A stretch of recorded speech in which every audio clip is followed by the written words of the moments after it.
नमस्कार। आज मैं आपको उत्पन्ना एकादशी की कथा सुनाने जा रही हूँ। कथा सुनने से पहले हाथ में तिल और फूल ले लें और कथा सुनने के बाद भगवान को प्रणाम करते हुए उनके आगे छोड़ दें। तो चलिए मन में भगवान का ध्यान करते हुए कथा का आनंद लेते हैं।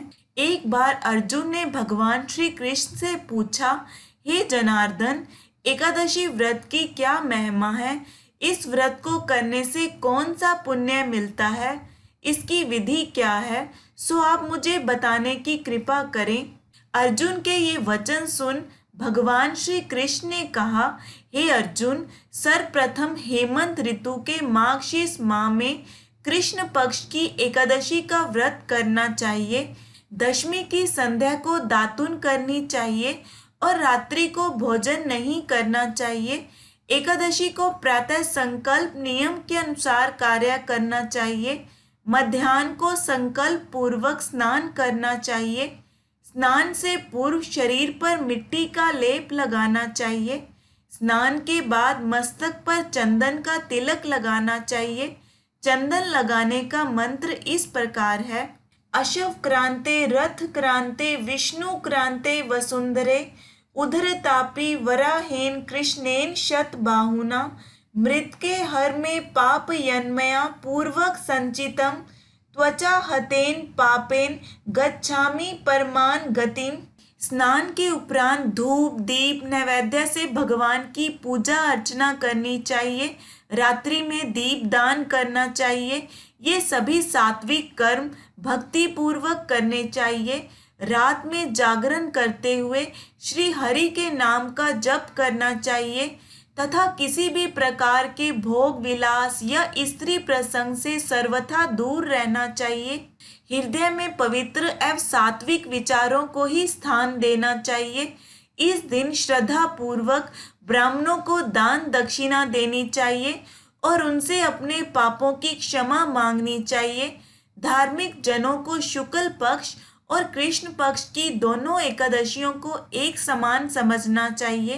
पूरे विधि विधान के अनुसार जो मनुष्य एकादशी का व्रत करते हैं उनको शंखो उद्धार तीर्थ एवं दर्शन करने से जो पुण्य प्राप्त होता है वह एकादशी व्रत के पुण्य के 16वें भाग के बराबर भी नहीं है। हे अर्जुन, व्यतिपात योग में, संक्रांति में तथा सूर्य और चंद्र ग्रहण में दान देने से और कुरुक्षेत्र में स्नान करने से जो पुण्य प्राप्त होता है वही पुण्य मनुष्य को एकादशी का व्रत करने से प्राप्त होता है। हे कुंती पुत्र, जो फल वेद पाठी ब्राह्मणों को 1000 गोदान करने से प्राप्त होता है उससे 10 गुना अधिक पुण्य एकादशी का व्रत करने से मिलता है। 10 श्रेष्ठ ब्राह्मणों को भोजन कराने से जो पुण्य प्राप्त होता है वह एकादशी के पुण्य के 10वें भाग के बराबर होता है। निर्जल व्रत करने का आधा फल एक बार भोजन करने के बराबर होता है। अतः एकादशी का व्रत करने पर ही यज्ञ दान तप आदि मिलते हैं, अन्यथा नहीं। अतः एकादशी का व्रत अवश्य ही करना चाहिए। इस एकादशी के व्रत में शंख से जल नहीं पीना चाहिए।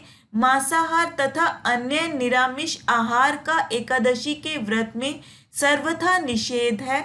एकादशी व्रत का फल 1000 यज्ञों से भी ज्यादा है। भगवान श्री कृष्ण के वचन सुन अर्जुन ने कहा, हे प्रभु, आपने इस एकादशी व्रत के पुण्यों को अनेक तीर्थों के पुण्य से श्रेष्ठ तथा पवित्र क्यों बताया है? कृपा करके यह सब आप विस्तार पूर्वक कहिए। श्री कृष्ण बोले, हे पार्थ, सतयुग में एक महाभयंकर दैत्य हुआ था। उसका नाम मूर था। उस दैत्य ने इंद्र आदि देवताओं पर विजय प्राप्त कर उन्हें उनके पद से हटा दिया। तब इंद्र ने भगवान शंकर से प्रार्थना की, हे भोलेनाथ, हम सब देवता मूर दैत्य के अत्याचारों से दुखी होकर मृत्यु लोक में अपना जीवन व्यतीत कर रहे हैं। राक्षसों के भय से हम बहुत दुखी हैं और कष्ट भोग रहे हैं। मैं स्वयं बहुत दुखी और भयभीत हूँ। अन्य देवताओं की तो बात ही क्या है। अतः हे कैलाशपति, कृपा कर आप मुर दैत्य के अत्याचार से बचने का कोई उपाय बतलाइए। देवराज की प्रार्थना सुन शंकर जी ने कहा, हे देवेंद्र, आप भगवान श्री हरि के पास जाइए। मधु कैटभ का संहार करने वाले भगवान विष्णु देवताओं को अवश्य ही इस भय से मुक्त करेंगे। महादेव जी के आदेश अनुसार इंद्र तथा अन्य देवता क्षीर सागर गए, जहां पर भगवान श्री हरि शेष शैया पर विराजमान थे। इंद्र सहित सभी देवताओं ने भगवान विष्णु के समक्ष उपस्थित होकर उनकी स्तुति की। हे तीनों लोकों के स्वामी, आप स्तुति करने योग्य हैं। हम सभी देवताओं का आपको कोटि कोटि प्रणाम है। हे दैत्यों के सहारक, हम आपकी शरण में हैं, आप हमारी रक्षा करें। हे त्रिलोकपति, हम सभी देवता दैत्यों के अत्याचारों से भयभीत होकर आपकी शरण में आए हैं। इस समय दैत्यों ने हमें स्वर्ग से निकाल दिया है और हम सभी देवता बड़ी ही दयनीय स्थिति में मृत्यु लोक में विचरण कर रहे हैं। अब आप ही हमारे रक्षक हैं, रक्षा कीजिए। देवताओं की करुण पुकार सुनकर भगवान श्री हरि बोले, हे देवगणों, वह कौन सा दैत्य है जिसने देवताओं को जीत लिया है? आप सभी देवगण किसके भय से पृथ्वी लोक में भटक रहे हैं? क्या वह दैत्य इतना बलवान है जिसने इंद्र सहित सभी देवताओं को जीत लिया है? तुम निर्भय होकर मुझे सब बतलाओ। भगवान विष्णु के इन स्नेहमयी वचनों को सुनकर देवेंद्र ने कहा, हे प्रभु, प्राचीन काल में ब्रह्मवश में उत्पन्न हुआ नाड़ी जंगम नाम का एक असुर था, जिसका मुर नामक एक पुत्र है, जो चंद्रवती नामक नगरी में निवास करता है, जिसने अपने बल से मृत्युलोक और देवलोक को जीत लिया है और सब देवताओं को देवलोक से निकालकर अपने दैत्य कुल के असुरों को इंद्र, अग्नि, यम, वरुण, चंद्रमा आदि लोकपाल बना दिया है। वह स्वयं सूर्य बनकर पृथ्वी को तापता है और स्वयं मेघ बनकर जल की वर्षा करता है। अतः आप इस बलशाली भयानक असुर का संहार करके देवताओं की रक्षा करें। देवेंद्र के मुख से ऐसे वचन सुन भगवान विष्णु बोले, हे देवताओं, मैं आपके शत्रु का शीघ्र ही संहार करूंगा। आप सब इसी समय मेरे साथ चंद्रवती नगरी चलिए। देवताओं की पुकार पर भगवान विष्णु तुरंत ही उनके साथ चल दिए। उधर दैत्यराज मुर ने अपने तेज से जान लिया था कि श्री विष्णु युद्ध की इच्छा से उसकी राजधानी की तरफ आ रहे हैं। अतः अपने राक्षस योद्धाओं के साथ वह भी युद्ध भूमि में आकर गर्जने लगा। देखते ही देखते युद्ध शुरू हो गया। युद्ध शुरू होने पर अनगिनत असुर अनेक अस्त्रों शस्त्रों को धारण कर देवताओं से युद्ध करने लगे, किंतु देवता तो पहले ही डरे हुए थे। वह अधिक देर तक राक्षसों का सामना ना कर सके और भाग खड़े हुए। तब भगवान विष्णु स्वयं युद्ध भूमि में आ गए। दैत्य पहले से भी ज्यादा जोश में भरकर भगवान विष्णु से युद्ध करने लगे। दैत्यों के आक्रमण वारों को श्री विष्णु अपने चक्र और गदा के प्रहारों से नष्ट करने लगे। इस युद्ध में अनेक दैत्य सदा के लिए मृत्यु की गोद में समा गए, किंतु दैत्यराज मुर भगवान विष्णु के साथ निश्चल भाव से युद्ध करता रहा। भगवान विष्णु मुर को मारने के लिए जिन जिन शस्त्रों का प्रयोग करते, वे सब उसके तेज से नष्ट होकर उस पर पुष्पों के समान गिरने लगते। अनेक अस्त्रों शस्त्रों का प्रयोग करने पर भी भगवान विष्णु उससे जीत ना सके। तब वे आपस में मल्ल युद्ध करने लगे। भगवान श्री हरि उस असुर से देवताओं के लिए सहस्त्र वर्ष तक युद्ध करते रहे, किंतु उस असुर से ना जीत सके। अंत में भगवान विष्णु शांत होकर विश्राम करने की इच्छा से बद्रिका आश्रम स्थित 38 कोस लंबी एक द्वार वाली हेमवती नाम की एक गुफा में प्रवेश कर गए। हे अर्जुन, उस गुफा में प्रभु ने शयन किया।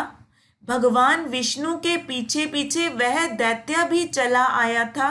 भगवान श्री हरि को सोता देखकर वह उन्हें मारने को तैयार हो गया। वह सोच रहा था कि मैं आज अपने चिर शत्रु को मारकर हमेशा हमेशा के लिए निष्कंटक हो जाऊंगा, परंतु उसकी यह इच्छा पूर्ण न हो सकी, क्योंकि उसी समय भगवान विष्णु की देह से दिव्य वस्त्र धारण किए एक अत्यंत मोहिनी कन्या उत्पन्न हुई और राक्षस को ललकार कर उससे युद्ध करने लगी। उस कन्या को देखकर राक्षस को घोर आश्चर्य हुआ और वह सोचने लगा कि यह ऐसी दिव्य कन्या कहाँ से उत्पन्न हुई, और फिर वह असुर उस कन्या से लगातार युद्ध करता रहा। कुछ समय बीतने पर उस कन्या ने क्रोध में आकर उस दैत्य के अस्त्र शस्त्रों के टुकड़े टुकड़े कर दिए। अब तो उस दैत्य को बड़ा ही क्रोध आया और वह सारी मर्यादाएं भंग करके उस कन्या से मल्ल युद्ध करने लगा। उस तेजस्वी कन्या ने उसको धक्का मारकर मूर्छित कर दिया और उसकी मूर्छा टूटने से पूर्व ही उसका सिर काटकर धड़ से अलग कर दिया। सिर काटते ही वह असुर पृथ्वी पर गिरकर मृत्यु को प्राप्त हुआ। बाकी बचे असुर अपने राजा का ऐसा दुखद अंत देखकर भयभीत होकर पाताल लोक में भाग गए। भगवान विष्णु जब निद्रा से जागे तो उस असुर को मरा देखकर उन्हें घोर आश्चर्य हुआ और वे सोचने लगे कि इस महाबली को किसने मारा है। तब वह तेजस्वी कन्या श्री हरि से हाथ जोड़कर बोली, हे जगदीश्वर, यह असुर आपको मारने को उद्यत था, तब मैंने आपके शरीर से उत्पन्न होकर इस असुर का वध किया है।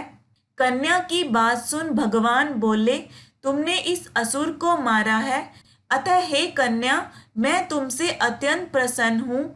इसे मारकर तुमने तीनों लोकों के देवताओं के कष्ट को हरा है, इसलिए तुम अपनी इच्छा अनुसार वरदान मांग लो, मैं तुम्हारी प्रत्येक इच्छा को पूर्ण करूँगा।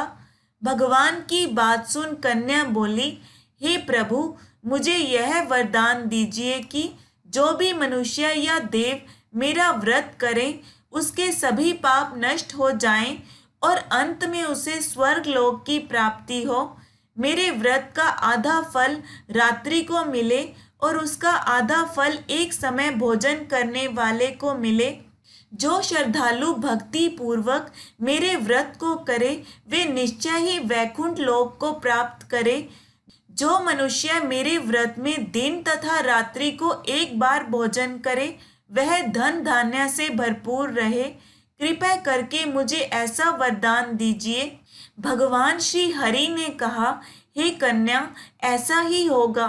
मेरे और तुम्हारे भक्त एक ही होंगे और अंत में संसार में प्रसिद्धि को प्राप्त होकर मेरे लोक को प्राप्त करेंगे।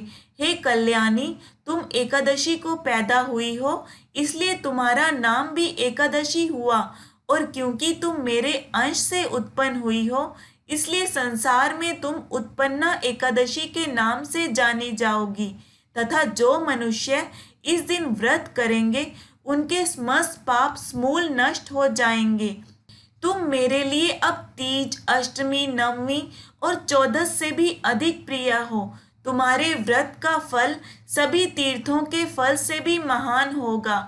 इतना कहकर भगवान श्री हरि उसी स्थान पर अंतर्ध्यान हो गए। श्री कृष्ण ने कहा, हे पांडुपुत्र, मुझे अत्यंत प्रिय एकादशी के व्रत को करने वाला प्राणी सभी ओर से निर्भय और सुखी होकर अंत में मोक्ष को प्राप्त होता है। हे कुंती पुत्र, यह मैंने तुम्हें एकादशी की उत्पत्ति के विषय में बतलाया है। जो मनुष्य एकादशी महात्म्य का श्रवण व पठन करेंगे उन्हें अश्वमेध यज्ञ के समान फल प्राप्त होगा।